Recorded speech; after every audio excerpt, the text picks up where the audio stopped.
Bueno, nuestra lección es interesante. Habla del deseo de todas las gentes.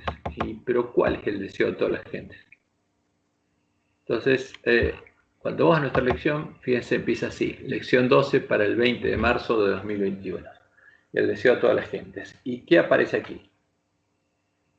Aparece el sol con una cruz en el medio y una multitud yendo hacia el sol y la cruz. Ahora, ¿qué pasa con esto? ¿Qué es esto? Entonces, porque este no es Jesús. Entonces, si lo ampliamos un poco más, vamos a ver que sí, tiene forma de pirámide. No, es un montón de gente caminando hacia el sol con la cruz en el medio. Ahora, pero son las que se juntan alrededor del cuerpo muerto. Claro. O sea, ¿esto qué es? Esto es la visión de Constantino. O sea, cuando Constantino vio esta visión, Satanás le dijo: con este signo, con esta imagen, vencerás.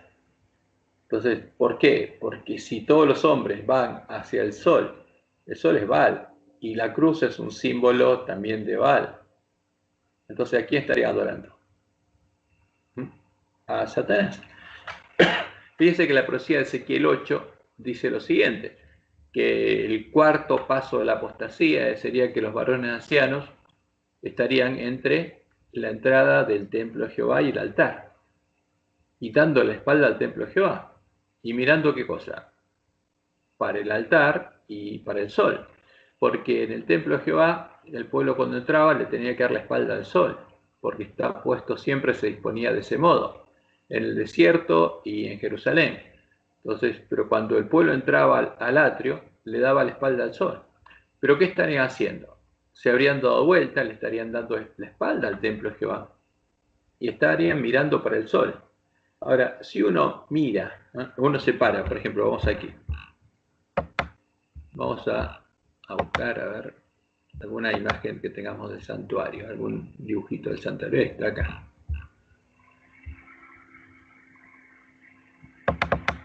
Entonces, este es un esquema del santuario. Acá está la entrada del atrio, acá está el altar, o sea, el pecador entraba y llegaba hasta el altar, y ahí hacía su ofrenda. Después estaba la fuente, acá estaba la puerta del templo, o sea, el tabernáculo, el lugar santo, y después está el lugar santo y el lugar santísimo. Entonces, cuando Salomón hizo el templo en Jerusalén, esto era el templo, abarcaba estos dos lugares, lugar santo y lugar santísimo. Y esta era la puerta del templo. ¿Y qué pasaría? Entre la entrada al templo de Jehová y el altar, aquí estarían los varones ancianos, dando la espalda al templo de Jehová y mirando hacia dónde, hacia el oriente, y adorando el sol. Entonces, si uno se paraba acá, ¿qué vería? El altar. Y simbólicamente, ahí hay una cruz, como lo dibuja la iglesia de Roma. Entonces, el que le da la espalda a Jehová y mira para el oriente, ¿qué ve? Acá está el sol y ve la silueta de una cruz en el medio.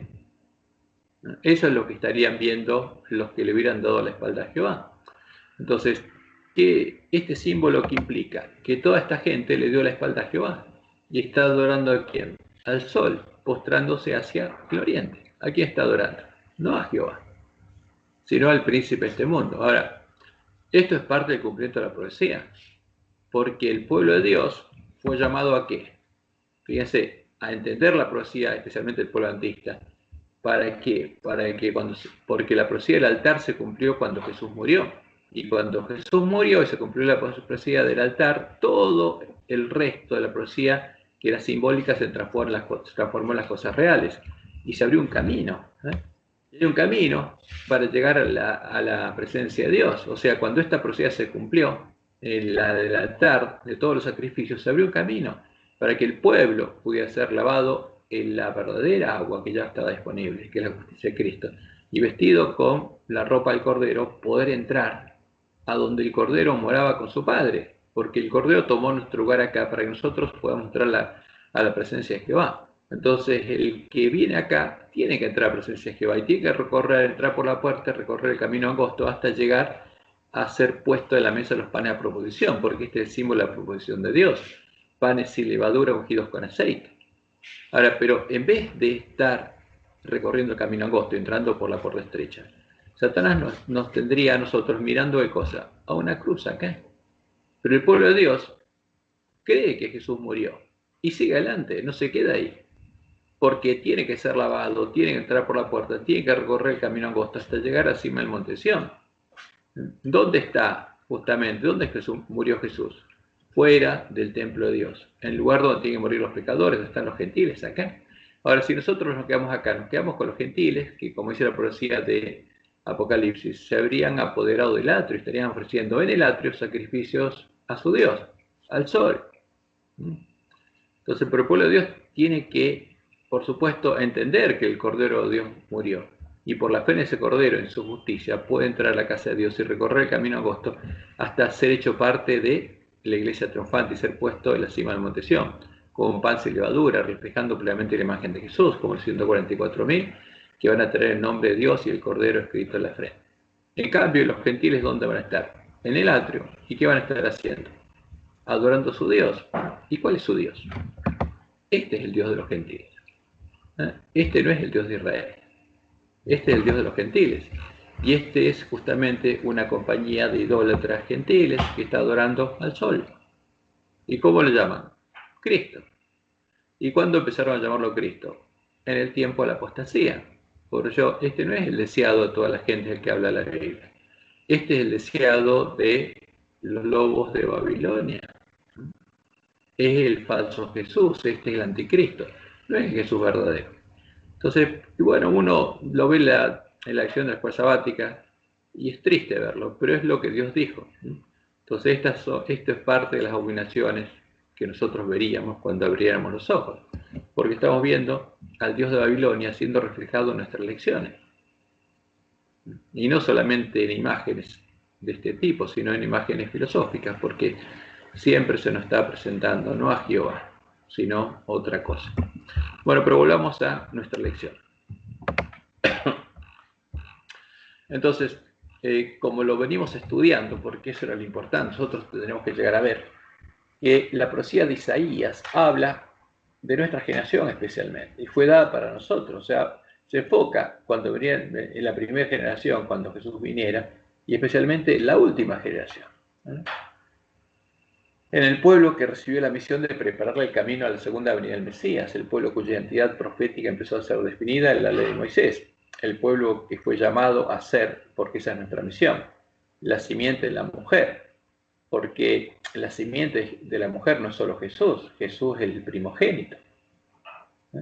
Pero tiene que haber una batalla, porque con la profecía dice que habría un conflicto, Dios pondría un conflicto entre ¿quién?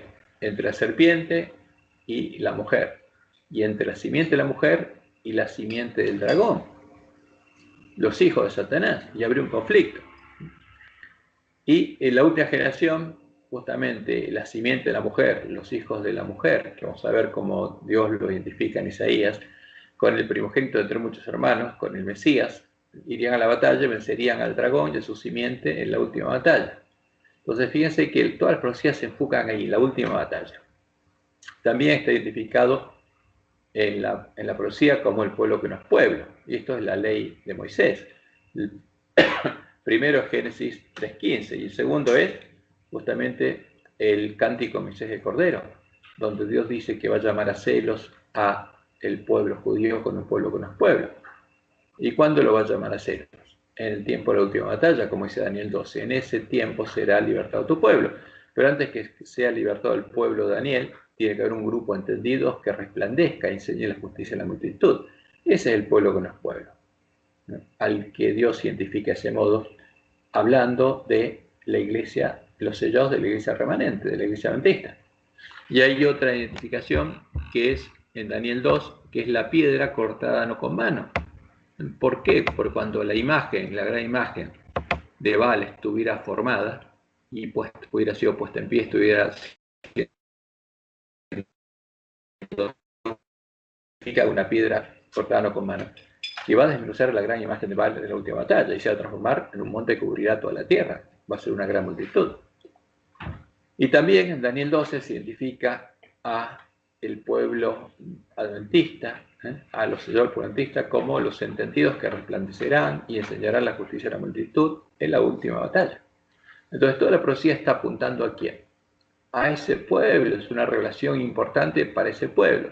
E Isaías, justamente la profecía de Isaías, especialmente, Dios la dejó para ese pueblo. Para este pueblo al que Dios habría enviado a reparar la brecha ya por el Papa la Santa Ley de Dios, para que los lugares asolados pudieran ser reedificados y pudiera profetizar de nuevo. El pueblo al que identifica como su mensajero, su escogido, su siervo. Y es el pueblo que estaría ciego y sordo, en la condición del ángel de la Odisea, sin saber en qué tiempo estaría viviendo ni cuál es su misión, como dice Isaías 42. Sordos, oíd. Entonces, ¿para quién fue dejada la profecía? Para que lo oyeran los sordos. Y vosotros, ciegos, mirad para ver, para que los ciegos pudiéramos ver lo que se anunció. ¿Quién es ciego, dice Jehová, sino mi siervo? ¿Y cómo nos llama su siervo? Aunque estemos ciegos y sordos. ¿Quién es sordo como mi mensajero que envié? ¿Por qué? Pues somos el mensajero de Dios, el que tiene que profetizar de nuevo. ¿Quién es ciego como mi escogido? O sea, el pueblo adventista es el pueblo escogido de Dios en este tiempo. Y ciego como el siervo de Jehová, que ve muchas cosas y no advierte, y abre los oídos y no oye. Y como le indica en Isaías 55, para este pueblo fue dejada su palabra, especialmente las palabras de la profecía de Isaías, y estas palabras cumplirían su misión, porque como desciende de los cielos de lluvia y la nieve, y no vuelve allá, sino que riega la tierra, y la hace germinar y producir, y da semilla al que siembra. Para eso fue dejado Isaías, para darnos semilla, para que encontráramos cuál es el verdadero Jesús, la verdadera semilla del reino, y pan al que come. Así será mi palabra que sale de mi boca, no volverá a mi vacía, sino que hará lo que yo quiero y será prosperada en aquello para que la envié. Entonces, con las palabras de la profecía de Isaías, Dios prometió, fíjense, abrir nuestros ojos y nuestros oídos para que pudiéramos ver y oír. Por eso es importante entender estas palabras, darnos la semilla del reino, para que nuevamente tuviéramos el Evangelio eterno, o sea, y pudiéramos sembrarla y Dios pudiera hacer germinar esa semilla. Darnos el verdadero pan, para que conociéramos al verdadero Mesías y tuviéramos el verdadero alimento. Hacer germinar y producir la semilla del reino en nuestros corazones, para que lleguemos a ser linaje bendito de Jehová, hijos de Dios. Esa es la promesa. Entonces, por eso es importante la profecía de Isaías, como Daniel, como el Apocalipsis, son, digamos, los tres libros más importantes para el pueblo de Dios en este tiempo. ¿Por qué habríamos llegado a estar en la condición descrita en Isaías 59? Vamos a ver lo que dice Dios en Isaías 59, después de mostrarnos justamente en Isaías 58 cuál es nuestra misión, que tenemos que tocar trompeta en Sión y mostrarle a nuestros hermanos cuál es su pecado, o sea, qué está pasando en medio del pueblo de Dios y por qué estaríamos en esa condición. Ahora, y en Isaías 59 Dios nos dice que habríamos estado en esta condición porque nos habríamos dormido sin completar la primera etapa de nuestra misión, sin reparar la brecha hecha por el Papa la Santa Ley de Dios, sin encontrar la puerta abierta y recuperar el conocimiento de la verdad echada por tierra por el hombre pecado. Porque como nos dormimos, entonces el enemigo habría aprovechado esa situación y habría mandado a sus siervos para que habrían venido a nosotros vestidos de ovejas con una misión. Ahora, ¿cuál es la misión de los lobos? Lo primero es cerrar nuestros ojos, ¿para qué? Para poder trabajar y que no nos demos cuenta. Y lo primero que tiene que hacer, como Dios le mostró a Elena, es dejarnos sin profecía, sin la luz de la antorcha que iluminaba nuestro camino en medio de la oscuridad de la noche. Y en el segundo tomo, Mensaje Selecto, página 21, dice Elena, Satanás está trabajando con todo su poder engañador para alejar a los hombres del mensaje del tercer ángel, que ha de proclamarse con gran poder. O sea, porque Satanás no quiere que sea predicado ese mensaje. No quiere que el pueblo entienda que está adorando un ídolo, el pueblo que está en Babilonia, y que deje de adorarlo a él, ¿no? Y que salga de Babilonia. Y en el Evangelismo, página 171, leemos, Satanás ha dado un estado de cosas por el cual la proclamación del mensaje del tercer ángel será detenida, y es la palabra profética más segura. O sea, en la iglesia adventista se detendría la proclamación de ese mensaje. ¿Y eso daría lugar a qué? permitiría que el pueblo de Dios, al que Dios había separado esas iglesias, empezara a tender puentes con esas iglesias. Y hubiera pontífices adventistas que establecieran diálogo con esas iglesias. Y la última cita de Elena dice lo siguiente: el último engaño de Satanás se hará para que no tenga efecto el testimonio del Espíritu de Dios. Sin profecía el pueblo será disipado. O sea, sin profecía nos podría llevar por donde quisiera. Entonces los lobos tenían esa misión. Primer tarea. Segunda tarea, tenían que traer la comida y la bebida a los borrachos, con la comida al rey de Babilonia, para darnos a beber del vino el furor de la fornicación de la gran Babilonia. Ahora, en nuestro tiempo, como los Daniel y sus compañeros, nosotros tendríamos que decidirnos a no comer la comida del rey de Babilonia.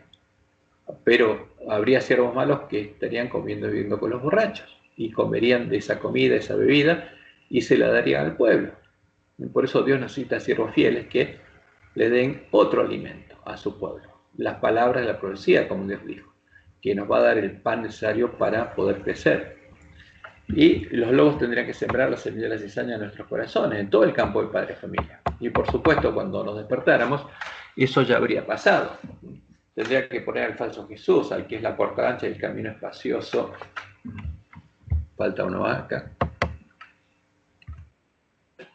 Que lleva a la perdición, al anticristo, a la humillación asoladora delante nuestro. Tendría que poner un ídolo. Y estaríamos adorando un ídolo, al mismo ídolo que adora Jezabel y el falso profeta. Y tendrían que hacernos entrar por la puerta ancha de la sinagoga de Satanás, para llevarnos a conocer las profundidades de Satanás y convertirnos en parte, no parta, bueno, hay varios errores porque no lo corregí, de la simiente del dragón y de su mujer, en hijos del padre de maldad, en hacedores de maldad. Y Jesús fue claro cuando dijo que la última generación, todos los que entraran por la puerta ancha, estarían haciendo hacedores de maldad y tendrían poder incluso para hacer milagros y para engañar a sus hermanos.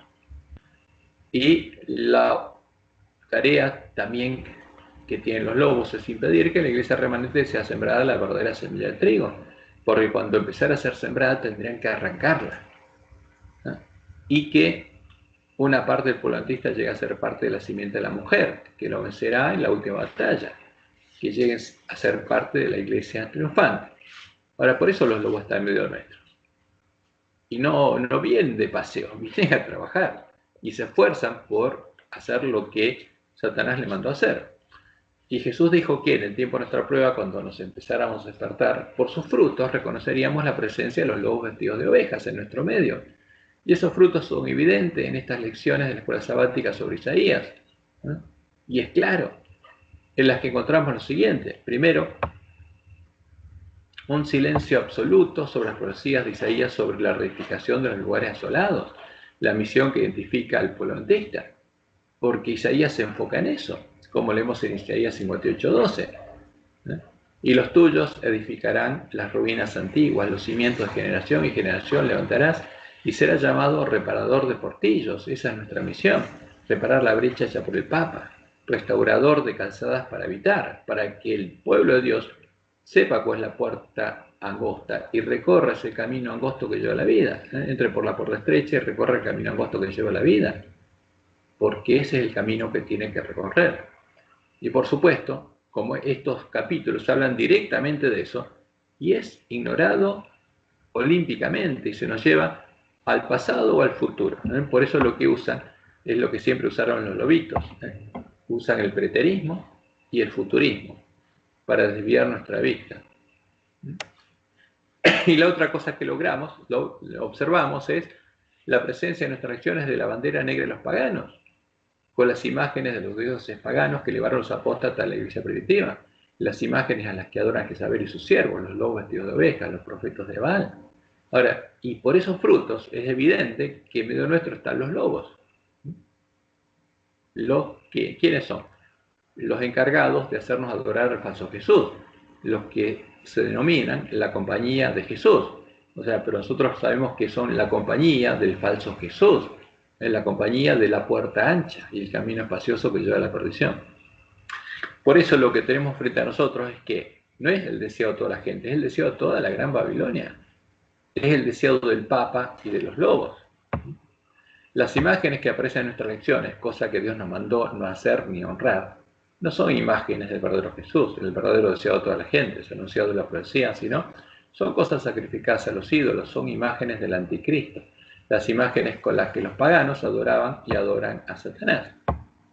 Dios nos mandó claramente no hacernos imágenes, ni honrarlos. Pero lo que aparece en nuestra lección, como recién lo vimos, que es esta imagen del centro, que es un reflejo de la imagen que Satanás le mostró a Constantino en su visión, y de lo que Roma le da a comer al pueblo de Dios. El sol con una cruz en el medio. Ahora, ¿ese es el deseo de toda la gente? No, ese es el anticristo. Y justamente Jesús nos advirtió que cuando vendría el anticristo, justamente vendría la abominación desoladora de la que habló el profeta Daniel, justo antes de que caigan las plagas, cuando llegue el fin. Pero cuando Él venga va a venir en las nubes de los cielos, y este no viene en las nubes de los cielos. Este es el anticristo, ¿no? Es el sol con la cruz, y bueno, así va a venir. Este Jesús es la imagen detrás de la cual Satanás se le apareció a Constantino, entonces sumo pontífice romano, indicándole que con este signo, con esta imagen vencería. Esta es la imagen del dios de Babilonia, el dios de Constantino, el dios de Isabel, a la que empezaron a adorar los apóstatas de la iglesia primitiva para adorar a Satanás llamándolo Cristo, ¿no? Es la imagen que después quedó reflejada en la doctrina que crearon con cosas sacrificadas a los ídolos, la doctrina de la Trinidad. ¿Cuándo fue creada? En ese tiempo por los apóstatas, que ya era habitación de demonios, y en el 321, justamente, hicieron Constantino establecer el domingo como día de descanso dominical obligatorio en todo el imperio, y ellos empezaron a adorar el domingo, ¿no? Porque ya estaban cambiando los tiempos de la ley, era habitación de demonios, y por supuesto, ellos mismos son los que definieron la doctrina de Jezabel. Ellos hicieron la obra de Balaam, y con cosas sacrificadas a los ídolos definieron la doctrina de la Trinidad. Como dice Elena, la conversión nominal de Constantino a principios del siglo IV causó gran regocijo, y el mundo, disfrazado con capas de rectitud, se introdujo en la iglesia. Desde entonces, la obra de corrupción progresó rápidamente. El paganismo, que parecía haber sido vencido, vino a ser el vencedor. O sea, ¿qué pasó? ¿Quién triunfó? Constantino, como Satanás le había dicho. Su espíritu, o sea, los espíritus de demonios, dominó a la iglesia. ¿A qué iglesia? A la iglesia caída de Roma. Su doctrina, ceremonias y supersticiones se incorporaron a la fe y al culto de los que profesaban ser discípulos de Cristo. Esta variancia entre el paganismo y el cristianismo dio por resultado el desarrollo del hombre de pecado, predicho la profecía como poniéndose a Dios y sentándose a sí mismo sobre Dios. Ese gigantesco sistema de falsa religión es obra maestra del poder de Satanás, un monumento de sus esfuerzos para sentarse él en el trono y reinar sobre la tierra según su voluntad, para lograr que, como dice la poesía, que toda la tierra lo adore a él, al dragón. Y estas son las imágenes a las que adora Roma. Entonces, ahí vemos primero el sol con la cruz, al que llamaron Cristo, y después vemos al sol con sus tres hipóstasis, porque el sol es el que se manifiesta, o sea, Baal, en el Padre, en el Hijo y el Espíritu Santo. O sea, ¿qué tenemos acá? Tres personas coiguales, coeternas, supuestamente, que son Dios. Pero en realidad, ¿qué son? Baal el Padre, Baal el Hijo y Baal el Espíritu Santo, porque son tres ídolos. Este es Baal, y Roma es Babilonia, no adora al Dios verdadero. ¿Tiene algo que ver Jehová con esto? Vamos a ver que no. Como dice Elena, la gente quedó del todo engañada. Se le enseñó que el Papa y los sacerdotes eran los representantes de Cristo, cuando en verdad lo eran de Satanás. Y a Satanás adoraban, cuantos ante ellos se postraban. ¿A quién adora Roma? Estas imágenes. Y al adorarlas, ¿a quién adora? A Satanás. Esta es la doctrina que ahora une en puntos comunes doctrina y en una misma religión a la vez del falso profeta, en la adoración del anticristo, al que ellos le preparan el camino.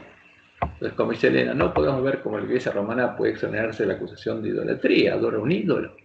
Y esta es la religión que, o sea, la adoración del mismo ídolo, los protestantes están comenzando a considerar tan favorablemente y que eventualmente se unirá con el protestantismo.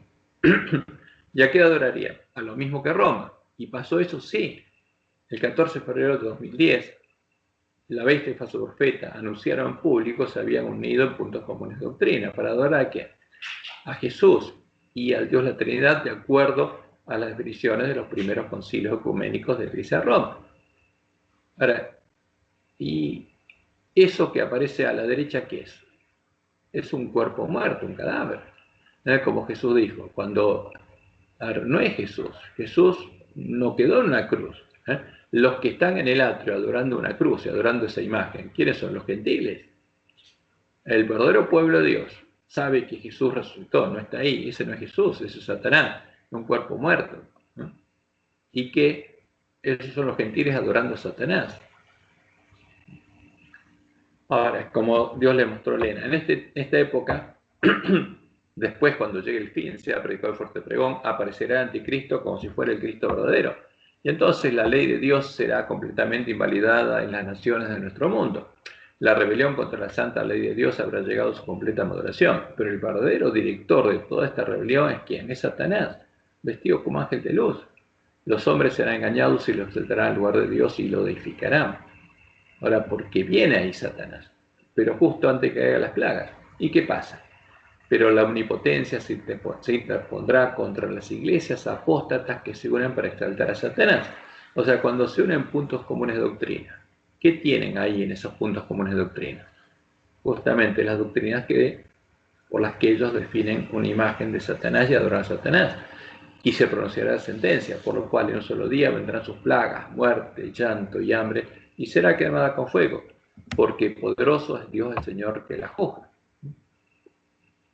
Y ahí se empieza a derramar las 7 últimas plagas sobre los hombres que tenían la marca de la bestia y adoraban su imagen. Ahora, ¿y qué pasó? Y la bestia fue apresada y con ella el falso profeta. ¿Y la bestia y el falso profeta son parte de la iglesia de Cristo? No. Ahora, ¿qué hacen nuestros dirigentes reconociendo a la bestia y el falso profeta como parte de la iglesia de Cristo? Porque lo hacen públicamente. Nos está engañando a nosotros, buscando que nosotros nos unamos a la bestia y el falso profeta y adoremos al anticristo. Esa es la obra de los lobos. Y la bestia fue apresada y con ella el falso profeta que había hecho delante de ella las señales con las cuales había engañado a los que recibieron la marca de la bestia y habían adorado su imagen. Estos dos fueron lanzados vivos dentro de un lago de fuego que arde con azufre. Ahora, y la doctrina de Jezabel, la doctrina que une a la bestia y al falso profeta, es la doctrina que los lobos vestidos de oveja introdujeron en medio del pueblo antista, la doctrina que define a las 3 hipóstasis del dios Sol, el dios de Babilonia, el ser divino en su unidad, como lo llama Roma, a las que Isabel llama Dios Padre, Dios Hijo y Dios Espíritu Santo. Entonces aquí tenemos una ilustración que hace la Iglesia Católica, que fíjense acá en el medio cómo pone, sin ningún, digamos, tapujo, ni ningún pudor, pone que el sol es el Dios al que adoran. Adoran al sol, lo pone en el cielo, pone en el sol, y ese es el triángulo, es el Dios al que adoran. Y justamente las puntas del triángulo son las hipóstasis a las que adoran, ¿no? Porque este es Baal. Entonces acá adentro tenemos Dios, del cual salen los rayos. Fíjense, los rayos no salen de acá, ni de acá, ni de acá. O sea, este hijo no es el sol de justicia, de acá no salen los rayos. ¿Dónde sale? De acá, este es el Dios, este es el sol. ¿No? Y el sol es el Padre, el sol es el Hijo, el sol es el Espíritu Santo. O sea, Baal, Padre, Baal, Hijo y Baal, Espíritu Santo. Eso es lo que adora Roma. Este es el Dios de Roma y sus hipóstasis. Ahora, y lo mismo está en la Iglesia Adventista, porque para ilustrar la misma doctrina usan la misma imagen, solo que aquí, para no poner directamente la imagen del sol, ponen un círculo brillante, blanco casi, y lo llaman Dios. Y después unos círculos más oscuros, por eso las hipóstasis. Y este Dios es el Padre, es el Hijo y es el Espíritu Santo. Es lo mismo. Pero lo interesante es que acá hicieron que este brille más que los otros. Esa es la ilustraciones que tenemos en nuestra iglesia. Para ilustrar la doctrina de Jezabel. Y acá abajo tenemos justamente el libro La Trinidad, donde se introduce en la iglesia adventista todas las abominaciones de Roma. Cuando uno lee eso, ve, está lleno de abominaciones. Porque este es un ídolo, es el ídolo de Roma. Y los lobos tienen por misión darnos a beber del vino de Babilonia, y llevarnos a entrar por la puerta que está definida en esta doctrina. Adorar al Dios Hijo, la Trinidad, que es la imagen de Satanás, porque Roma adora a Satanás de ese modo, y hacernos habitación de demonios, o sea, que recibamos al Espíritu Santo, entre comillas, que habita en Babilonia. Pero ¿cuál es el verdadero deseo de todas las gentes? Y esto es importante decirlo, porque esa es la misión de Elías. Tenemos que, como dice Isaías 58, alzar la voz. Y, digamos, habla voz en cuello, como Dios dice. Alza la voz, no temas. ¿Cuál es el verdadero deseo de todas las gentes? Como Jehová lo anunció en la ley de Moisés, por medio de todos los profetas, especialmente de la profecía de Isaías, al anunciar la identidad del Mesías, y justamente esto buscan ocultar los lobos vestidos de ovejas, solo existe una persona. Existe una sola persona que es Dios. Esto es redundante, así que lo vamos a eliminar. Existe una sola persona que es Dios, y esa persona es Jehová, nuestro Padre, el gran Yo Soy.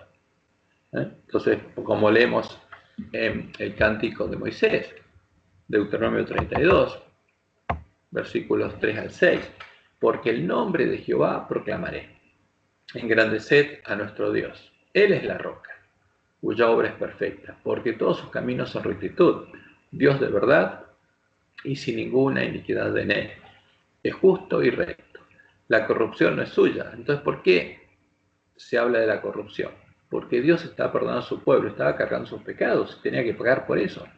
La corrupción no es suya, de sus hijos es la mancha, generación torcida y perversa.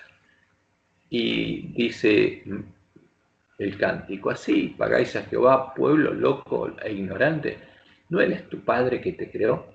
Entonces, ¿por qué Jehová es nuestro Padre? Porque es nuestro Creador. Él te hizo y te estableció.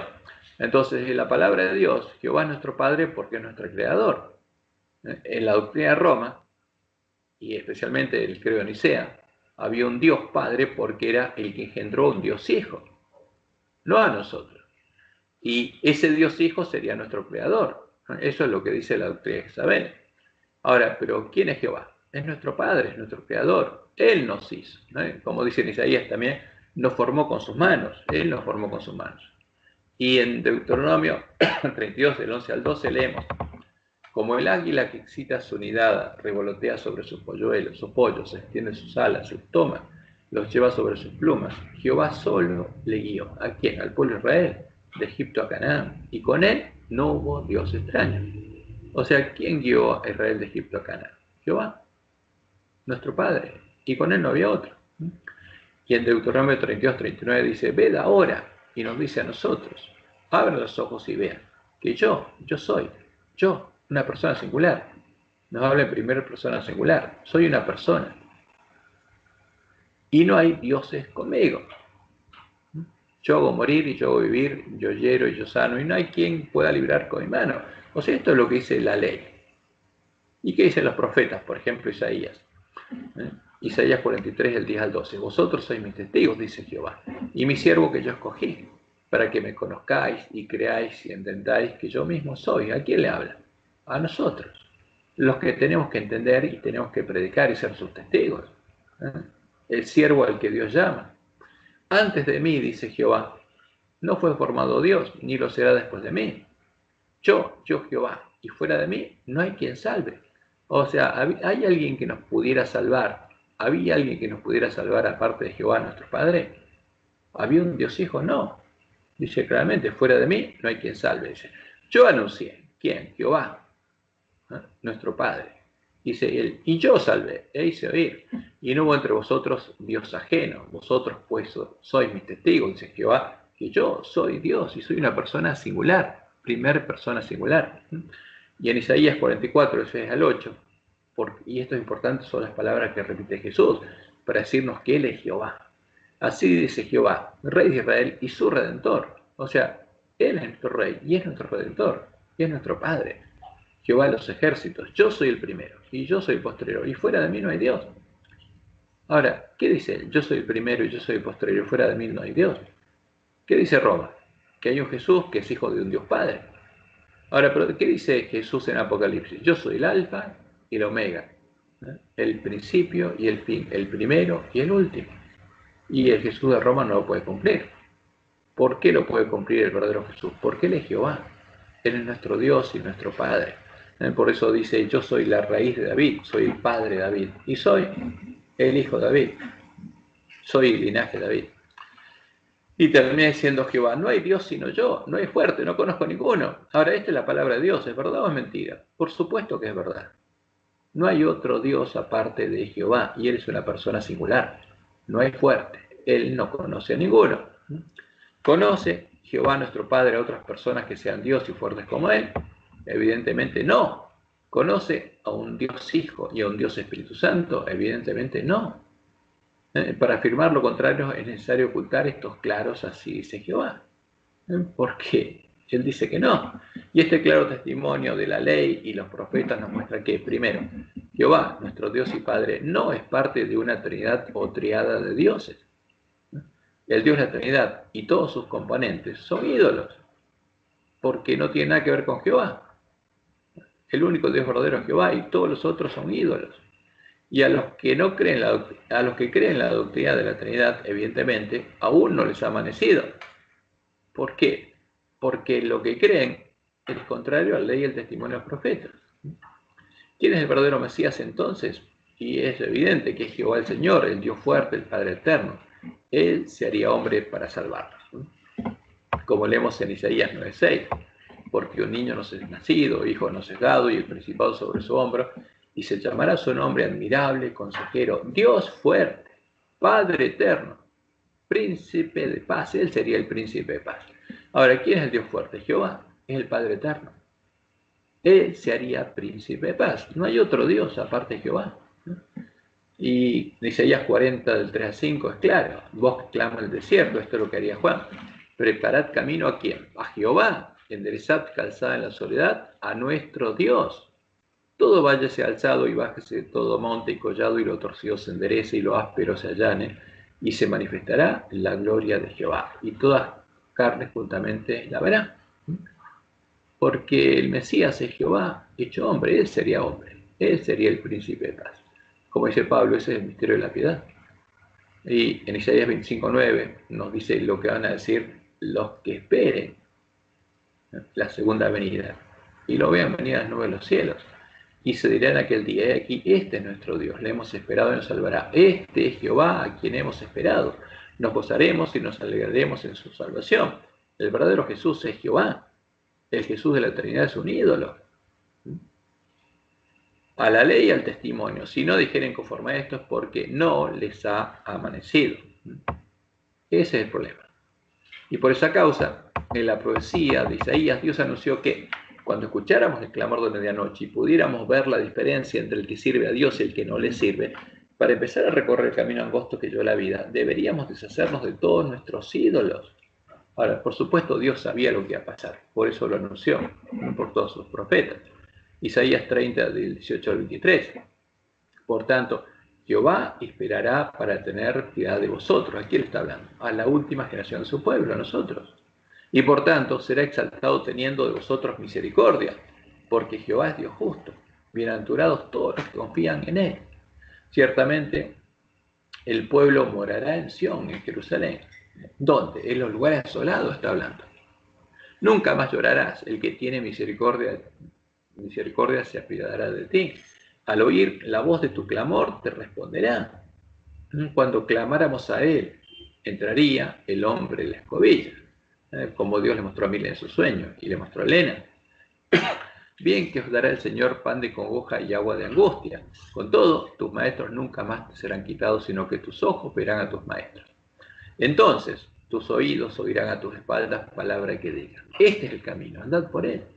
¿Por qué a tus espaldas? Porque Dios anunció cuál es el camino por medio de todos sus profetas. Entonces, nosotros oiríamos sus palabras cuando arregláramos nuestras lámparas.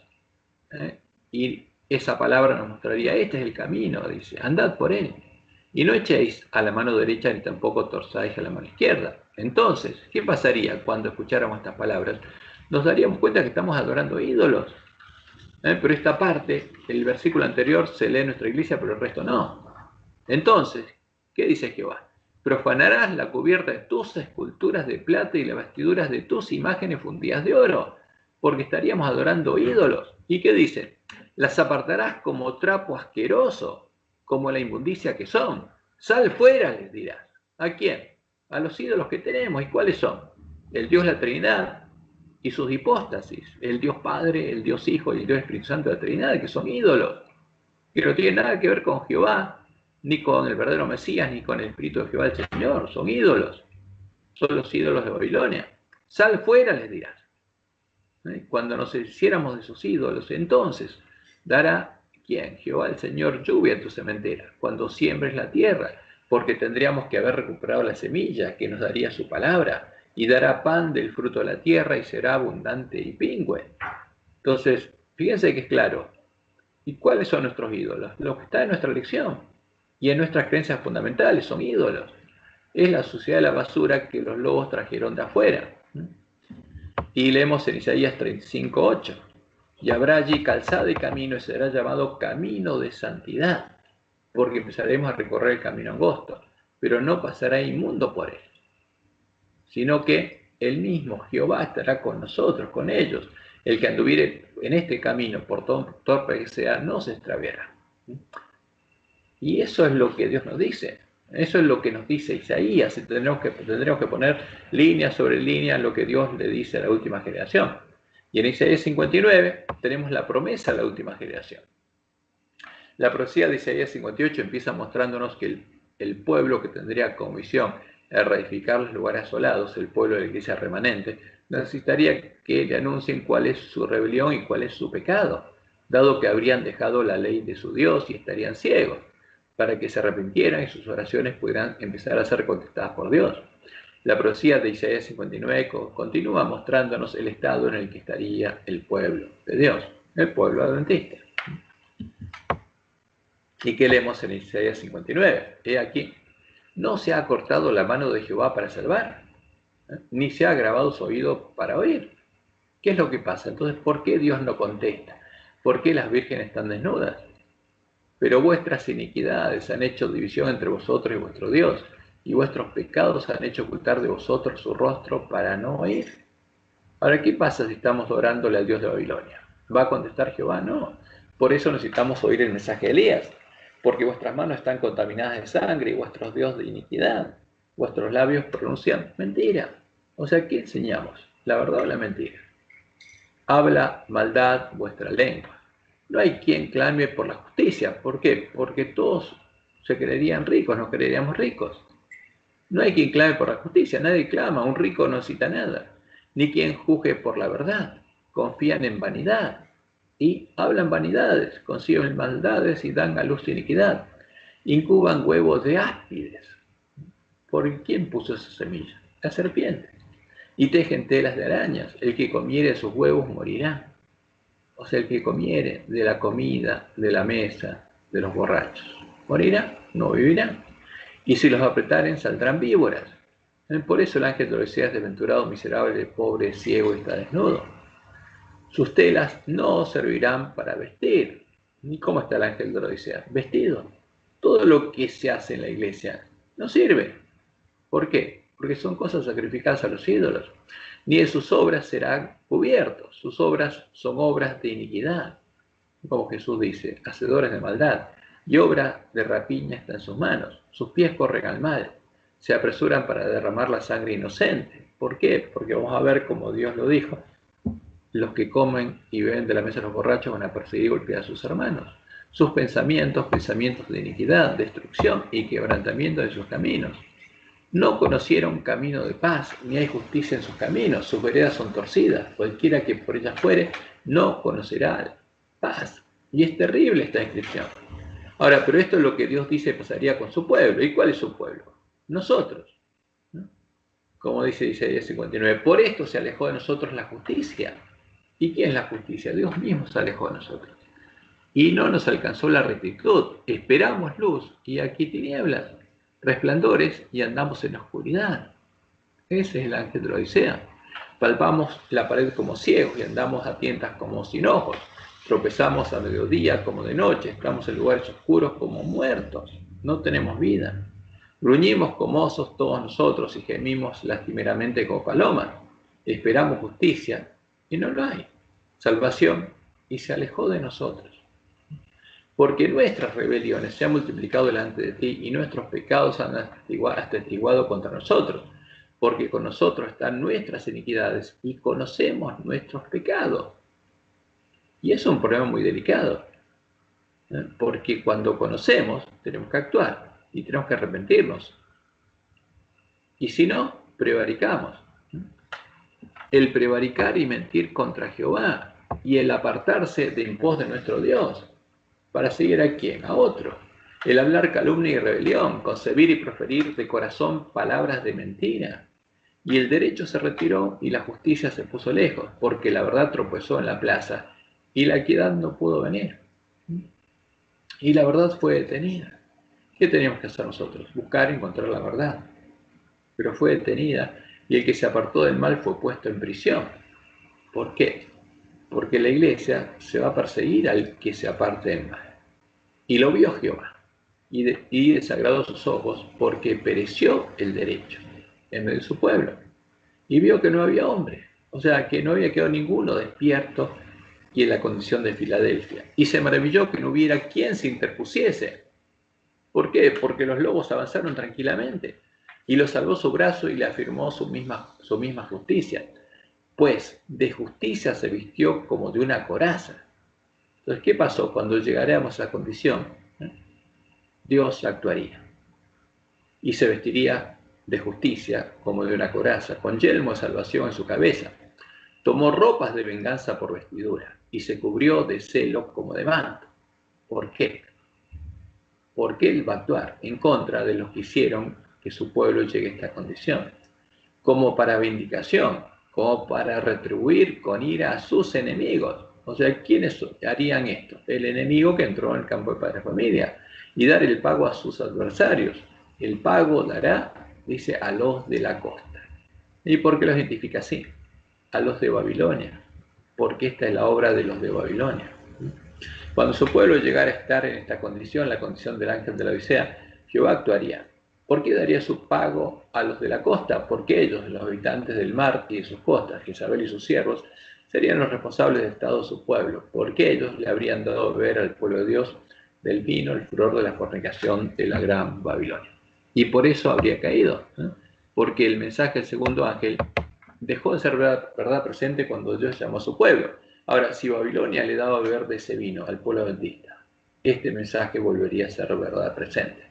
Otro ángel le siguió diciendo, ha caído Babilonia, la gran ciudad, porque ha hecho beber a todas, ¿a cuántas? A todas las naciones, del vino, el furor de su fornicación. Y ese vino tendría que estar en medio de la iglesia adventista.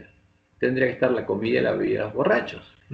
Entonces, como lo anunció Jesús en el Sermón del Monte, Dios le permitiría a Satanás venir como río y arrastrar a todos los que edificaran sus casas sobre arena. En cambio, los que se volvieran de la iniquidad a Jehová, porque estaríamos en medio de iniquidad y de abominaciones, justamente ellos edificarían sus casas sobre la roca, sobre Jehová. Y así termina el capítulo 59.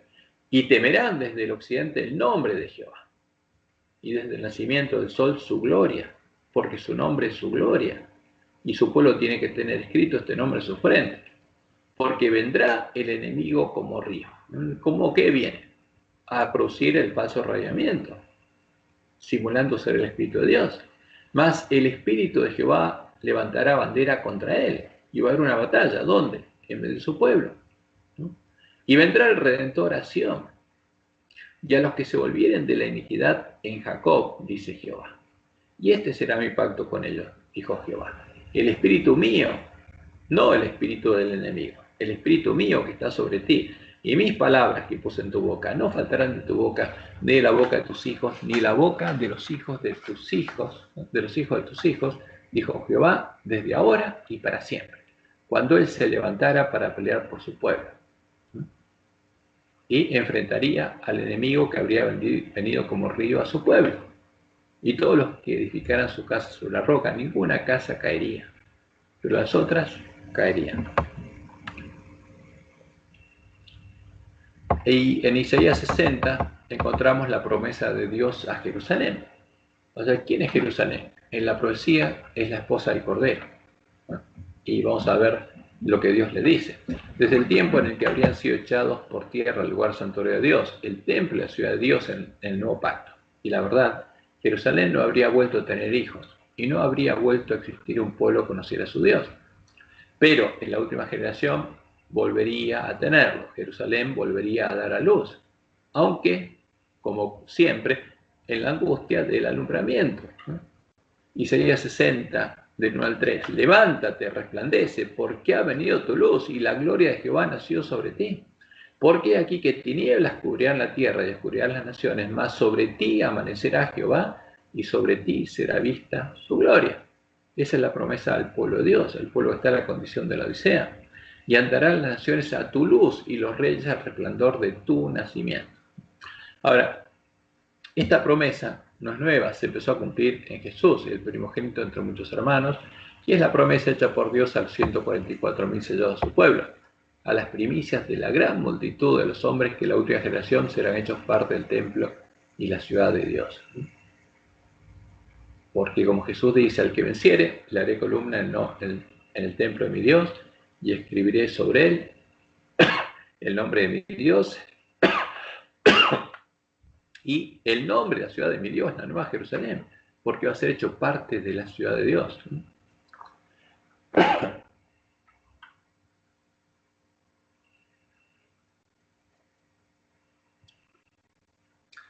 Y en Isaías 64 leemos: alza tus ojos alrededor y mira, todos estos se han juntado, vinieron a ti. ¿A quién? A Jerusalén. Esta es la promesa a Jerusalén, que abra los ojos y mire.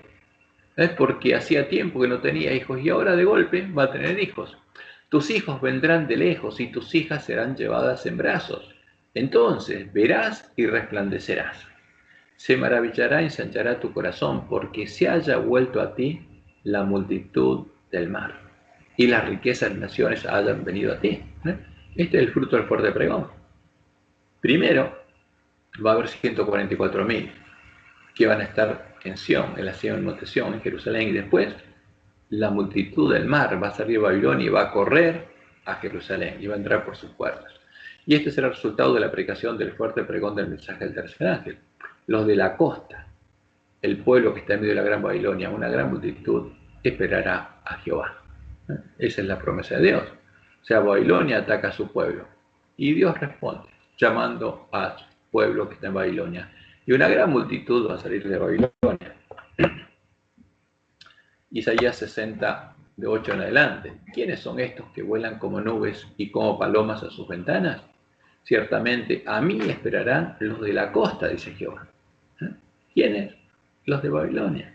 Y las naves de Tarsis desde el principio, para traer tus hijos de lejos, su plata y su oro con ellos, al nombre de Jehová tu Dios, al Santo de Israel, que te ha glorificado. Y extranjeros edificarán tus muros. ¿Por qué extranjeros? Porque estos son los obreros de la hora 11. Y extranjeros edificarán tus muros, y sus reyes te servirán. Porque mira, te castigué, mas sin mi buena voluntad tendré de ti misericordia. Tus puertas estarán de continuo abiertas, no se cerrarán de día ni de noche, para que a ti sean traídas las riquezas de las naciones y conducidos a ti sus reyes. Fíjense, se acaba el tiempo, gracias por el pueblo antista, acaba el continuo, día 9 del mes 7 a la puesta de sol. Llega el día de la expiación. Y termina, porque Jesús confiesa el nombre de las primicias, de las bodas. Pero ¿qué pasa? La promesa es que las puertas estarán abiertas para el pueblo que está en Babilonia. Porque la nación o el reino que no te sirviere perecerá, y de todo será asolado. La gloria del Líbano vendrá a ti, cipreses, pinos y bojes justamente. O sea, ¿de qué está hablando? Estos árboles hermosos son hombres, es un tipo, un símbolo de los hombres, de los redimidos, para decorar el lugar de mi santuario. Y yo honraré el lugar de mis pies. Y vendrán a ti humillados los hijos de los que te afligieron. ¿Quiénes van a venir? Los hijos de los gentiles que echaron por tierra el lugar santuario de Dios y la verdad. Está hablando de los católicos. Y vendrán a ti humillados los hijos de los que te afligieron, y a las pisadas de tus pies se encorvarán todos los que te escarnecían, y te llamarán ciudad de Jehová, Sión del Santo Israel. Y por supuesto serán hechos parte del reino de Dios, porque la promesa es la misma para todos los obreros, el de la primera hora y de la hora 11. Y en vez de estar abandonada y aborrecida, ¿por cuánto tiempo? ¿Hasta cuándo? Hasta la última generación.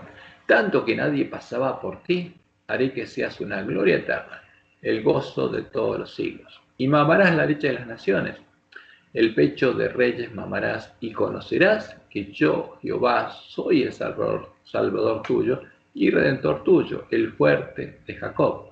Esto es lo que van a conocer todos los redimidos y todos los entendidos. Que yo, Jehová, soy el Salvador tuyo y Redentor tuyo, el fuerte de Jacob.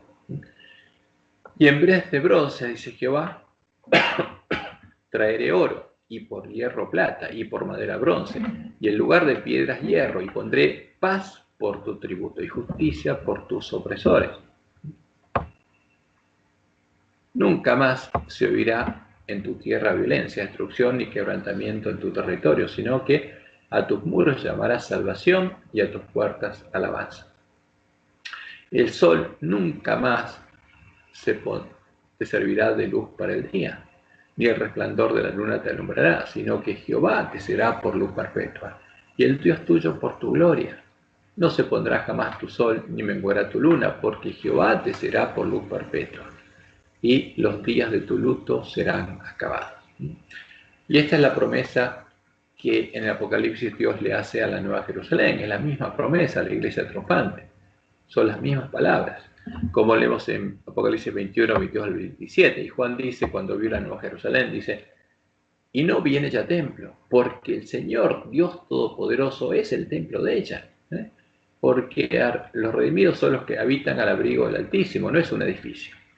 El edificio simbólico es el que estaba acá en la tierra, pero tanto el templo de Jerusalén como el santuario del tabernáculo desierto son un símbolo del verdadero reino de Dios, el que fue instaurado en Pentecostés del año 31, y donde Jesús empezó a edificar el templo de Jehová con piedras vivas, porque porque el Señor Dios Todopoderoso es el templo de ella y es el Cordero, porque hay un solo verbo, el Señor Dios Todopoderoso, un solo sujeto, es el templo y es el Cordero. Es claro esto.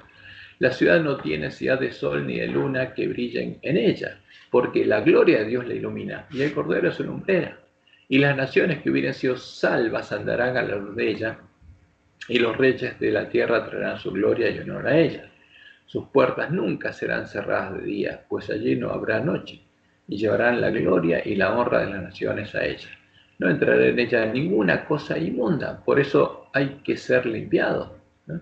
O que hace abominación y mentira, sino solamente los que están escritos en el libro de la vida del Cordero.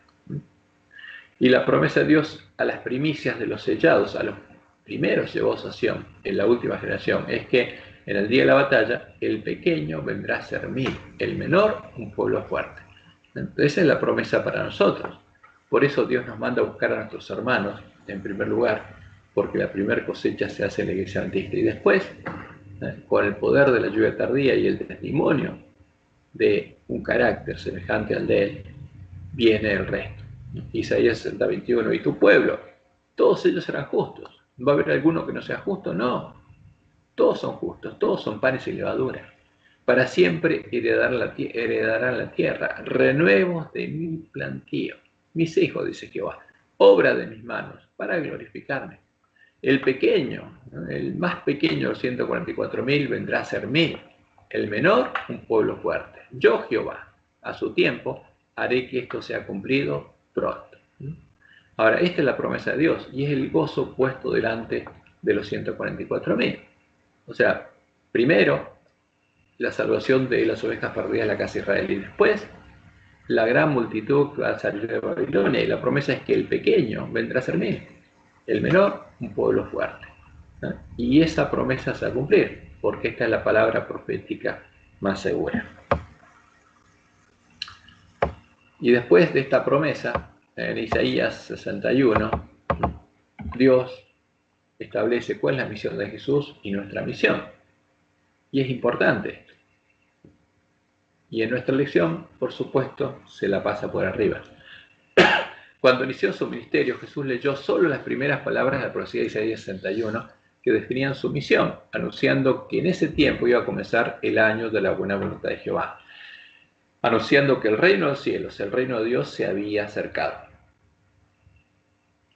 Y en Isaías 61 leemos: el Espíritu de Jehová, el Señor, está sobre mí, porque me ungió Jehová.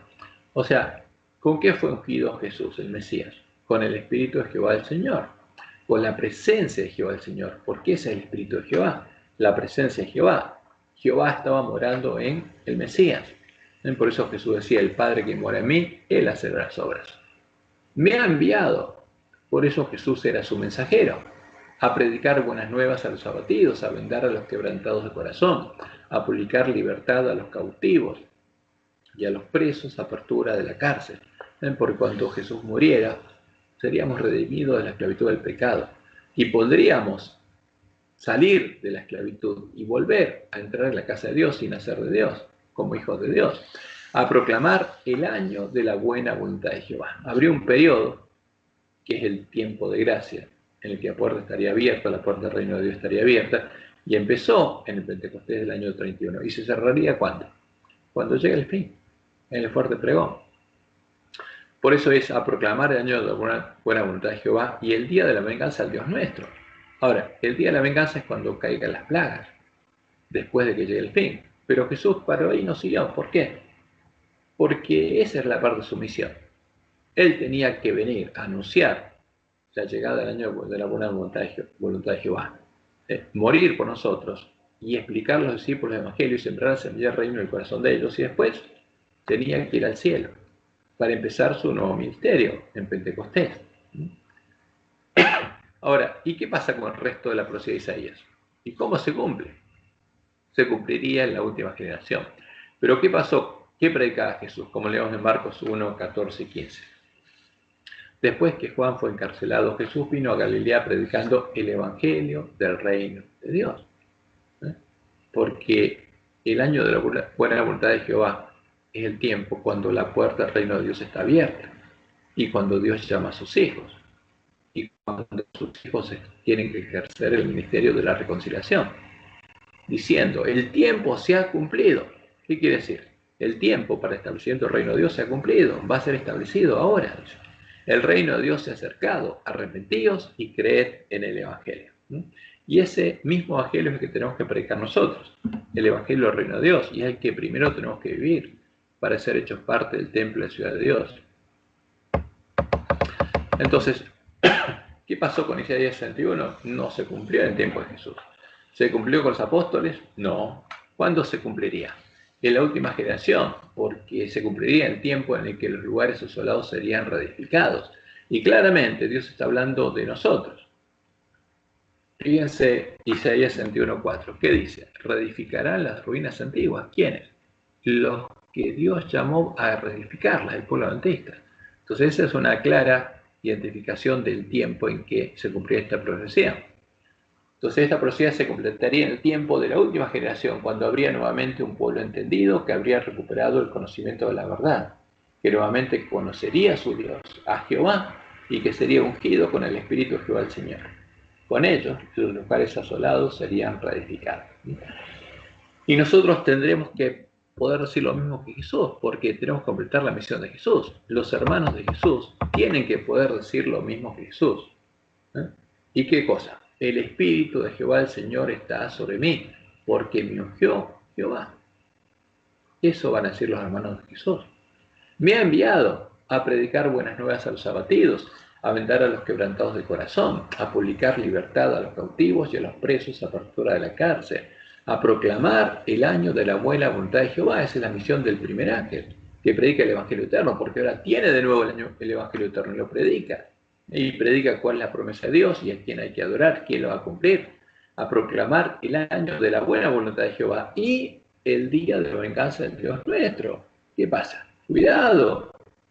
Está por llegar el tiempo cuando las 7 últimas plagas van a ser derramadas sobre la bestia y el falso profeta y todos los que estén adorando a la imagen a la que adora la bestia. Y hay que proclamarlo. No solamente el Evangelio eterno, darles el alimento a tiempo a nuestros hermanos, y hay que proclamar que está por llegar el día de la venganza del Dios nuestro. ¿Y cómo lo sabemos? Por las señales de los tiempos que vemos. A consolar a todos los enlutados, a ordenar que a los afligidos de Sión, porque primero la misión empieza por los afligidos de Sión, por los que se angustien y lloren al ver lo que pasa en medio de la iglesia, como Dios le dijo a Elena.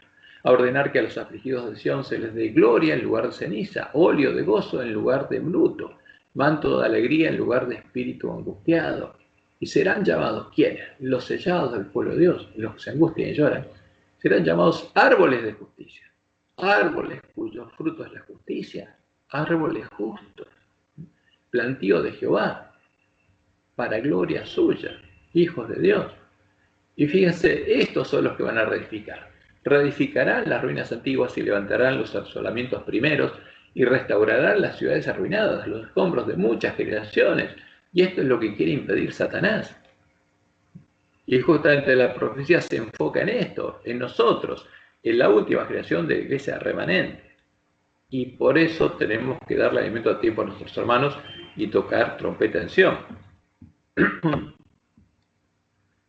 Como lo anuncia la profecía, estaría por finalizar el año de la buena voluntad de Jehová y estaría por llegar el día de la venganza del Dios nuestro. Y este mensaje debería ser predicado en primer lugar a los afligidos de Sión, a los que se angustien y lloren en Sión, a los de la iglesia remanente que serán hechos columna al templo y la ciudad de Dios.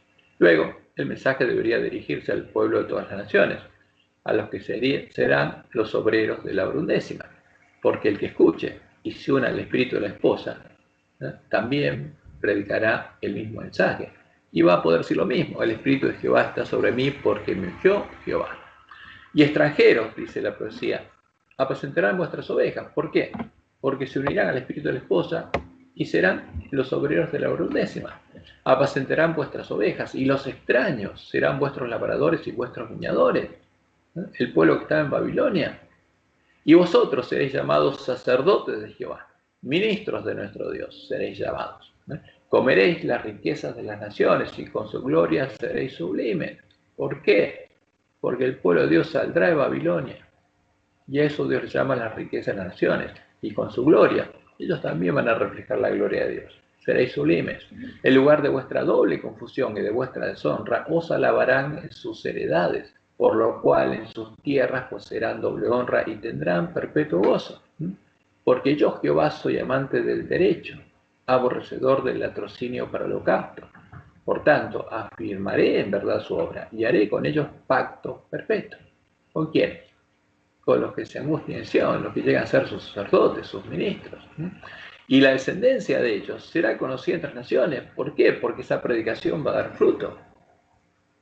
Y sus renuevos en medio de los pueblos. Todos los que los vieren reconocerán que son linaje bendito de Jehová. Porque como Jesús iba a tener hermanos, los 144.000 van a tener una gran multitud de hermanos. Y todos los que los vieren reconocerán que son linaje bendito de Jehová, que son hijos de Dios. En gran manera me gozaré en Jehová. Mi alma se alegrará en mi Dios, porque me vistió con vestidura de salvación. Esto es lo que van a decir quienes, los ángeles de Odisea, que ya no van a estar desnudos, porque me vistió con vestiduras de salvación, me rodeó de manto de justicia. Como a novio me atavió y como a novia adornada con sus joyas. Porque como la tierra produce su renuevo y como el huerto hace brotar su semilla, así Jehová el Señor hará brotar justicia y alabanza delante de todas las naciones. Va a haber árboles de justicia y todo el mundo los va a ver. Esa es la obra de Dios. Y se van a ver los hijos de Dios. Esa es la promesa. Y esa promesa empieza por nosotros, por el pueblo, que ahora es desventurado, miserable, pobre, ciego, desnudo. Esta es la promesa de Dios al pueblo que estaría en la condición de la Odisea. ¿Y cómo estaría? Desventurado, miserable, pobre, ciego, desnudo y creyéndose rico. Y justamente este es el pueblo al que Él está llamando para hacerlo parte de su esposa. Y esto es lo importante de la profecía de Isaías, el llamado a su pueblo, a nosotros. Es lo que tenemos que entender. Y esta es la promesa de Dios. Que Jehová te bendiga y te guarde y te guíe a toda verdad. Y que tengas un hermoso y feliz sábado.